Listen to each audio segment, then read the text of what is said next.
श्रीमद् भगवद गीता का चतुर्थ अध्याय, जिसे ज्ञान कर्म संन्यास योग कहा जाता है, आध्यात्मिक ज्ञान और कर्म की सूक्ष्मता को समझने के लिए अत्यंत महत्वपूर्ण है। इस अध्याय में भगवान श्री कृष्ण ने अर्जुन को कर्म, ज्ञान और ईश्वर के अवतार लेने के रहस्य के बारे में बताया है। इस अध्याय के मुख्य बिंदु निम्नलिखित हैं।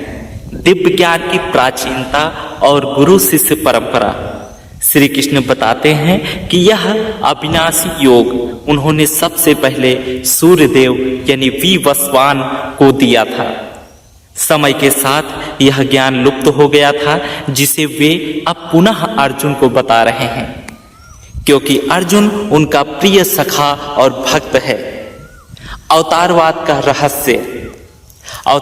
का रहस्य इसी अध्याय में प्रसिद्ध श्लोक आता है, जहां भगवान अपने अवतार लेने का कारण स्पष्ट करते हैं।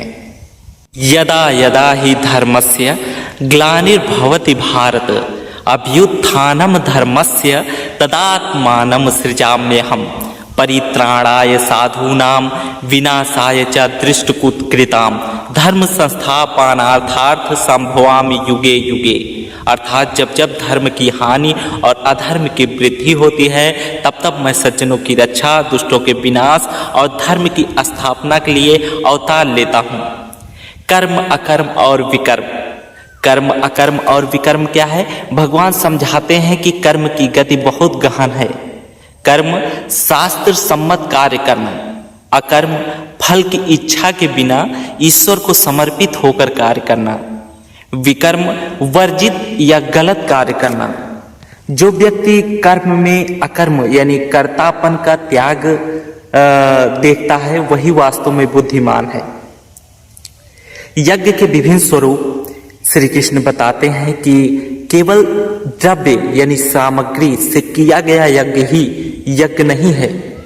अपनी इंद्रियों को वश में करना, प्राणायाम करना और सबसे बढ़कर ज्ञान यज्ञ यानी परमात्मा के स्वरूप को जानना सर्वश्रेष्ठ है।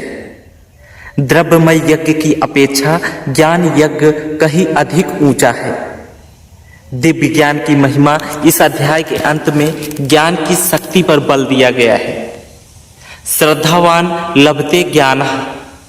जिस व्यक्ति में श्रद्धा होती है और जो अपनी इंद्रियों को वश में रखता है, वही ज्ञान प्राप्त कर पाता है।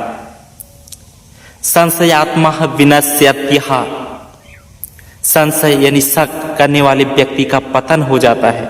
उसे न इस लोक में सुख मिलता है और न परलोक में। चतुर्थ अध्याय हमें यह सिखाता है कि सत्य के मार्ग पर चलने के लिए ज्ञान रूपी तलवार से अपने संशयों को काट देना चाहिए और फल की चिंता त्याग कर अपना कर्तव्य निभाना चाहिए।